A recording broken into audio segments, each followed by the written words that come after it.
भाग 8 दामाद या नौकर मुंबई के जुहू में सिंघल परिवार का आलीशान बंगला विलासा खड़ा था। Rajesh Singhal Singhal group of industries के मालिक अपनी इज्जत और व्यापार को सबसे ऊपर रखते थे। उनकी इकलौती बेटी अवंतिका सिंघल भी पिता की हर बात मानती थी। राजेश सिंघल ने अवंतिका की शादी जिससे की थी वह उनके लिए महज एक मोहरा था। लक्ष्य नाम का तो अवंतिका का पति था, पर घर में उसकी हैसियत किसी नौकर से कम नहीं थी। सुबह सबसे पहले उठना, सिंघल साहब की चाय बनाना, अवंतिका के जूतों को पॉलिश करना, यहाँ तक कि ड्राइवर के छुट्टी पे होने पर उन्हें दफ्तर छोड़ना, ये सब लक्ष्य की रोजमर्रा की ड्यूटी थी। अवंतिका भी उसे अक्सर ताने मारती, तुम बस एक घर जमाई हो और वो भी मुफ्त का। लक्ष्य बस शांत रहता, उनकी बातें सुनता और मुस्कुराता रहता। उसकी आंखों में एक अजीब सी गहराई थी जिसे सिंघल परिवार कभी नहीं समझ पाया। वे उसे एक सीधा साधा लाचार और गरीब दामाद समझते थे जिसके पास अपना कुछ नहीं था। लेकिन उनकी दुनिया से दूर रात के अंधेरे में लक्ष्य की जिंदगी बिल्कुल बदल जाती थी। जैसे ही घर में सब सो जाते, वह अपने छोटे से कमरे में बंद हो जाता। वहाँ एक छुपा हुआ लैपटॉप और कई सारे फोन उसका इंतजार करते थे। लक्ष्य अपने कमरे में बैठा था। रात की खामोशी में उसका लैपटॉप चमक रहा था। वह दुनिया के सबसे बड़े शेयर बाजारों पर नजर रख रहा था, जहां अरबों के सौदे उसकी एक उंगली पर हो रहे थे। बाहर सिंघल परिवार चैन की नींद सो रहा था, अनजान कि उनका गरीब दामाद ही वह मास्टरमाइंड है जो वैश्विक अर्थव्यवस्था को प्रभावित कर रहा है। अगली सुबह हमेशा की तरह लक्ष्य सिंघल साहब के लिए चाय बना रहा था। तभी अवंतिका रसोई में आई। उसकी नजर लक्ष्य पर पड़ी। अवंतिका, तुम रात भर क्या करते हो? लक्ष्य, तुम्हारे कमरे से देर रात तक रोशनी आती रहती है। क्या तुम कोई नौकरी ढूंढ रहे हो? मेरे पिता तुम्हें अपने दफ्तर में चपरासी का काम दिलवा सकते हैं। लक्ष्य ने बिना कुछ कहे चाय का कप उसे थमाया। उसकी आंखों में एक पल के लिए कुछ ऐसा चमका जो अवंतिका ने पहले कभी नहीं देखा था।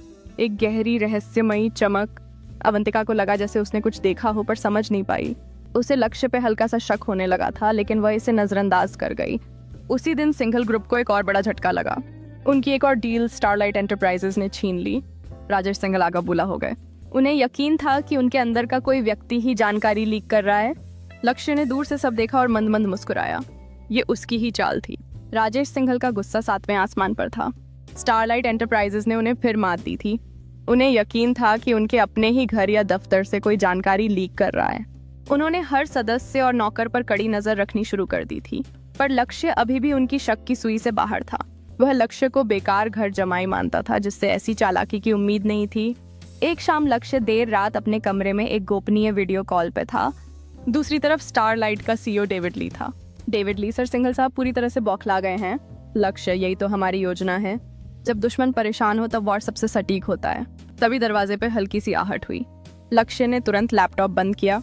बाहर अवंतिका खड़ी थी। उसे आधी रात को लक्ष्य के कमरे से हल्की रोशनी और फुसफुसाहट सुनाई दी थी। अवंतिका, तुम इतनी रात को क्या कर रहे थे? लक्ष्य, मैंने कुछ आवाजें सुनी। लक्ष्य, बस थोड़ी देर के लिए नींद नहीं आ रही थी तो पुरानी फाइलें देख रहा था। अवंतिका को उस पर शक हुआ, पर वह सबूत नहीं ढूंढ पाई। लक्ष्य के चेहरे पर फिर वही रहस्यमयी मुस्कान थी जिसे अवंतिका कभी समझ नहीं पाई थी। अवंतिका का शक धीरे धीरे बढ़ रहा था। लक्ष्य की शांत मुस्कान और रात की आवाजें उसे सोने नहीं दे रही थीं। उसने फैसला किया कि वह लक्ष्य पर और करीब से नजर रखेगी। अगले कुछ दिनों तक अवंतिका ने लक्ष्य की हर हरकत पर ध्यान दिया। दिन में वह हमेशा की तरह नम्र, आज्ञाकारी और व्यस्त रहता था घर के कामों में। सिंघल साहब का दफ्तर का बैग तैयार करना या अवंतिका के नाश्ते के लिए फल काटना, वह हर काम एक साधारण घर जमाई की तरह करता था। लेकिन रात होते ही लक्ष्य अपने कमरे में छिप जाता। अवंतिका ने कई बार दरवाजे के पास जाकर सुनने की कोशिश की, पर कुछ साफ सुनाई नहीं देता था, सिर्फ हल्की फुसफुसाहट या कीबोर्ड की आवाज। एक रात जब लक्ष्य बाथरूम गया था, अवंतिका ने हिम्मत करके उसके कमरे में झांका। उसे कुछ अजीब नहीं मिला, सिवाय एक पुरानी मामूली डायरी के। उसने उसे खोला, पर अंदर सिर्फ कुछ बेतरतीब अंक और कोड थे जो उसे बिल्कुल समझ नहीं आए। अवंतिका को लगा कि वह शायद ज्यादा सोच रही है। लक्ष्य ने अपने कमरे से निकलते ही अवंतिका को वहां देखा। लक्ष्य कुछ चाहिए था। अवंतिका, लक्ष्य की आवाज शांत थी, पर उसकी आंखों में फिर वही रहस्यमयी चमक थी। अवंतिका हड़बड़ा गई। उसे लगा जैसे लक्ष्य उसका भेद जानता हो।